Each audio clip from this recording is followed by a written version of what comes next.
Hi guys, so this is going to be my revert story. I've been wanting to talk about this for ages, but I just didn't really know how to come about it. But I'm basically just going to try and sum up as brief as I can my revert story. Inshallah it will inspire somebody or just make somebody feel less alone as a revert. I know it can be really scary. So yeah, I just hope this video reaches you well. So I want to start with a bit of background. I was not brought up with any influence of Islam whatsoever. In fact, when I was younger, up until about 2 years ago, so I reverted last year in May, up until I would say about maybe 3 years ago, 4 years ago, I had no idea what Islam even was, like hardly. All I knew was like what I heard through media or through school, which they hardly teach you anything, as you might know if you live in the UK. So growing up, I had hardly any influence at all religious wise. I had a little bit of religious influence from my mum's side. My mum is from the Caribbean, so growing up, her side of the family was quite religious. We would go to church. Yeah, I would pray sometimes, but that was kind of as far as it went. I was never like devout. I was never passionate about it. It wasn't something that I was keen on. I think it was just one of those things that like I saw my grandmother and my mum practicing it, and it kind of made me want to do it too, because you know I was young. That kind of stretched up until I was the last year that I was living in Grenada, actually, for a year, just over a year. And obviously there was a lot of religious influence there, so I was definitely practicing it more then. I would go to church more. I would, you know, I was just around more people who were religious, so it felt more natural to me. So then when I came back to the UK, I would say that was when things started to spiral downhill, like 100%, because as soon as I came back to the UK, I was in an area where it was just me amongst nobody even close to, I couldn't relate to anybody, which I think is really dangerous for any young child. I think it's really dangerous when you're in a place where you feel like you cannot relate to anybody, which actually led to me putting on like a facade and a different personality for years. Like I thought I had to pretend to be somebody else for so long, because all I wanted was to fit in, like all I wanted. And throughout school, so mostly throughout years, to be honest, most of the educational system apart from college, I was bullied quite heavily, I would say, and it had a massive impact on me. Especially being most schools where I was the only person of colour, mixed person. Everybody else was white, basically. I never know how to say that, but I was the only person who was not white, basically. Maybe me amongst like 5 other people, which made it really difficult because people would always single me out, etc. So I was always doing things for other people's like validation, always. So that actually led to a heavy depression, as it would. It led to quite a heavy depression for me. And in about 2020, so lockdown 2019 to 2020, about that time, I was really struggling. In fact, 2018, because in 2018, I would constantly try and distract myself. I was going out partying, I was doing this, I was doing that, because as soon as I was actually by myself in my room with just my own thoughts, it was like, nah. It was not good, so I would always distract myself because I didn't really know what else to do, to be honest. So that was, yeah. And then at the end of that little parade of parties for the year, it actually hit me that I needed to start getting a bit more serious, because I was going to college, and I was like, come on, Afra, you need to sort it out, like get into it. Sorry, I'm going on a bit of a tangent, but I promise we'll get there soon. So yeah, basically I got really depressed at that time because I was constantly going out and I wasn't being true to myself, which I knew I wasn't at the time, and I know I never really enjoyed it. But yeah, start of 2020 lockdown obviously hit everybody really hard, but I would say it was quite positive for me, because I felt like that was like an opportunity for me to be like, okay, this is my time to change. So 2021, start of 2021 is when in general I was like, okay, I kind of want to look at things from a spiritual perspective. Definitely wasn't looking at things in a religious perspective, but alhamdulillah, it's crazy because I see that I watched a video like the other day, and it was saying how we're all hardwired to worship or find our way to Allah subhanahu wa ta'ala. So I thought it's kind of cool that like even before that I felt as though I wanted to, I don't know how to explain it, because I guess at the time I didn't really realise it was a religious influence, or maybe I just felt lost basically, and I felt like I needed a purpose and I really wanted to find that purpose. I felt as though I just felt kind of stupid, because I was like, I've been here for so many years, I've been on this world, not so many, but like a long enough time, someone should have questioned, what am I doing here? Like, we just don't question things, I think, sometimes as humans, which is one of the biggest flaws for anybody. So I started questioning. And as soon as I started looking into Islam, I actually had a friend at the time who I would ask questions about Islam because they were Muslim. And I would always ask these questions, and I would just ask more questions. At the time I was researching, this is like before, all of this is going on, like just before Ramadan, like literally just before, which is such a like beautiful time for it to happen now that I think about it.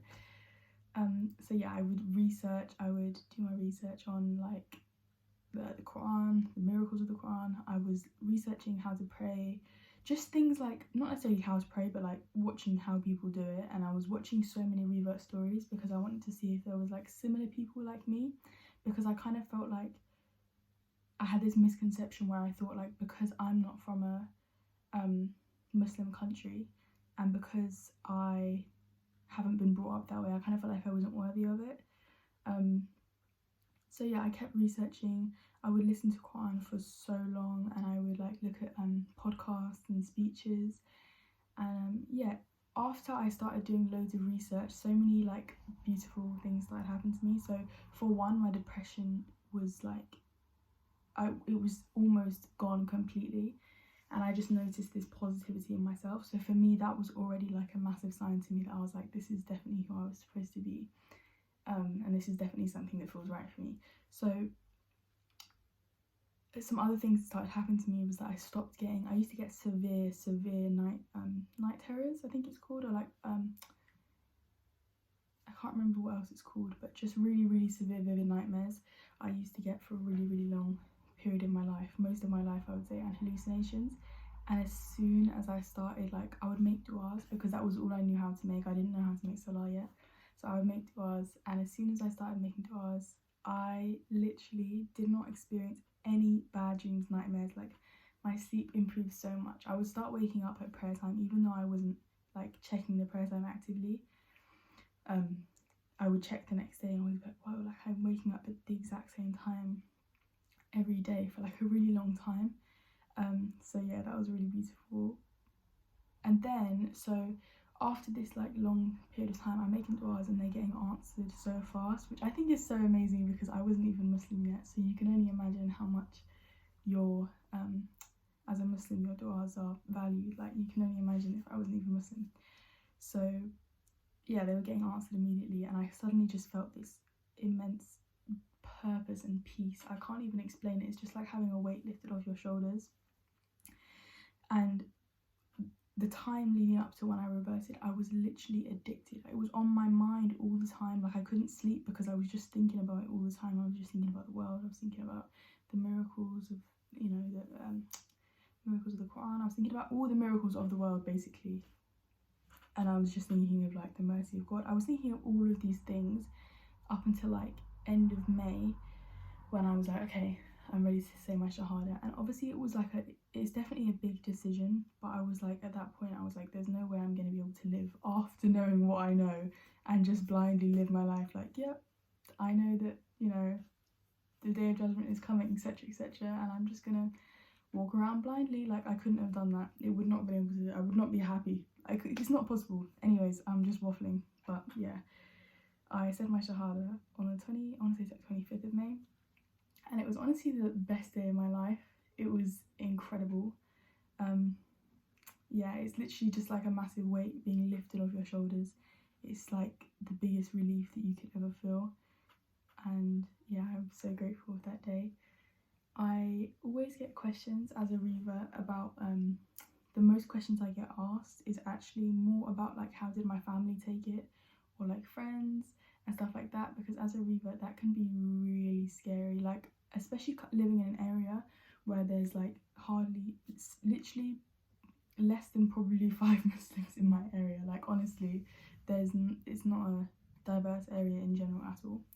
So I found it really scary, and alhamdulillah, my parents they were so accepting. They were so unjudgmental.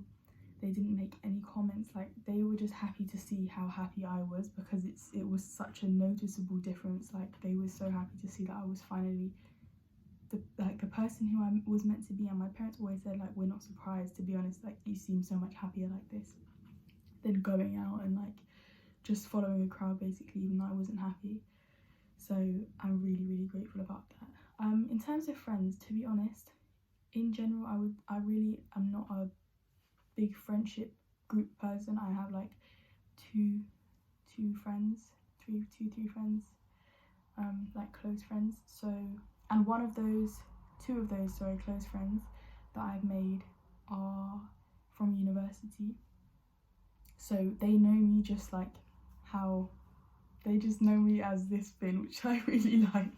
That's so great. Like honestly, if you're thinking of like coming out as Muslim, or like, you know, telling people that you're Muslim, and you're like about to go to university, that is literally the best time to just do it, because you're gonna be able to like make new friends and meet new people as the you that you just want to see, and it's just so great. Honestly, it's the best feeling ever.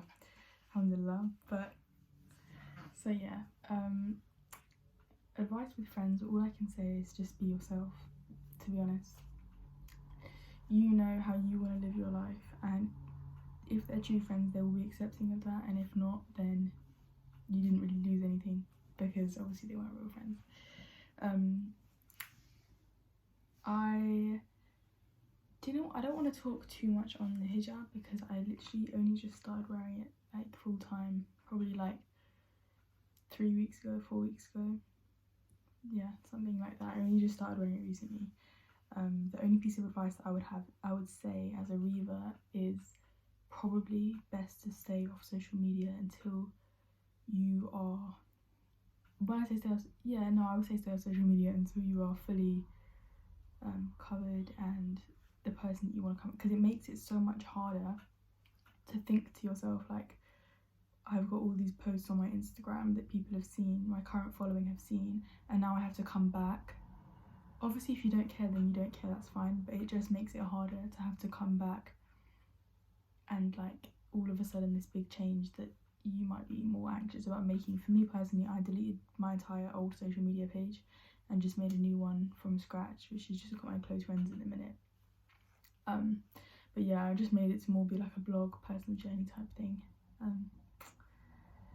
So yeah, that's kind of all the advice I have for you guys, because I'm not the most knowledgeable person ever, so I don't want to go through anyone advice that's not really, you know, doesn't hold any weight. So yeah, that's kind of all I have to say in this video. I just hope that inshallah I can make some of the reverts feel less lonely, I guess, and if you're not a revert, I still hope that you could have found something inspiring in this video, or yeah, learned something, or just enjoyed watching, to be honest. Yeah, that's pretty much all I have to say. If you have any video ideas, just drop them below. Literally any video ideas, any questions or any messages, I'll be really happy to answer any messages. So yeah, thank you for watching.